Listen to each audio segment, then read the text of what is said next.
नमस्कार मित्रांनो, आज आम्ही आलो होतो मायनी खटाव जिल्हा सातारा इथं बर्डिंगसाठी.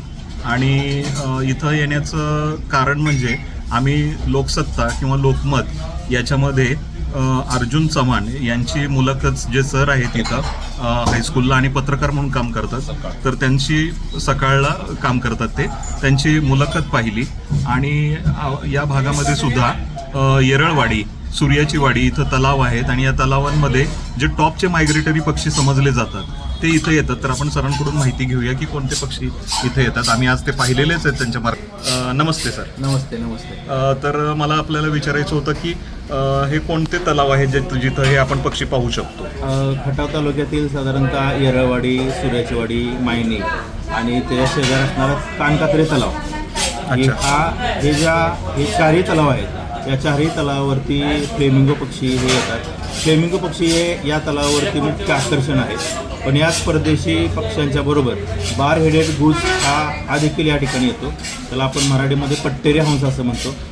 या पक्ष्याचं वैशिष्ट्य असं आहे की त्याला हिमालयी एअरलाईन्स असं म्हणतात, की जो हिमालयाच्या वरूनही या ठिकाणी जगातील सर्वात उंच उडणारा पक्षी आहे आणि तो सलग 17 तास हवेमध्ये उडतो.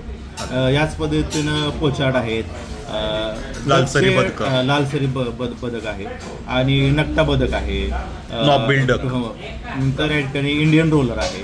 हे सगळे जे नीलकंठ आहे, हे सगळे पक्षी म्हणजे ह्या तलावांचं अजून काय वैशिष्ट्य की इथं पाणथळीतले तसंच नदन शॉवेलर सुद्धा आम्हाला तिथं पाहायला मिळाले. या तलाव परिसराचं एक वैशिष्ट्य असं आहे की इथं फक्त पाणथळीतले पक्षी बघायला भेटत नाही. इथं गवताळ भागातले ग्रासलँड बर्ड सुद्धा बर्ड आहेत.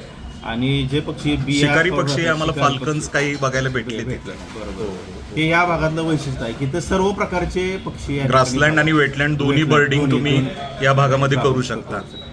आणि हा लेस एक्सप्लोर्ड भाग आहे.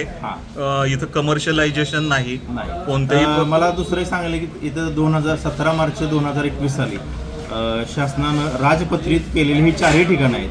अच्छा. म्हणजे शासनाने दर्जा दिलेला आहे मायनी पक्षी समूह संवर्धन. अच्छा. म्हणून याचं डिक्लेरेशन केलं आहे 17 मार्च 2021. आणि या आराखड्यामध्ये हे सगळं आलेलं आहे. आणि शासन याच्यावरती आता नवीन पद्धतीनं या ठिकाणी ह्या ठिकाणाचा, चारही ठिकाणाचा विकास करण्याच्या मार्गावरती सध्या. अच्छा सर, फार चांगली माहिती आपण दिली.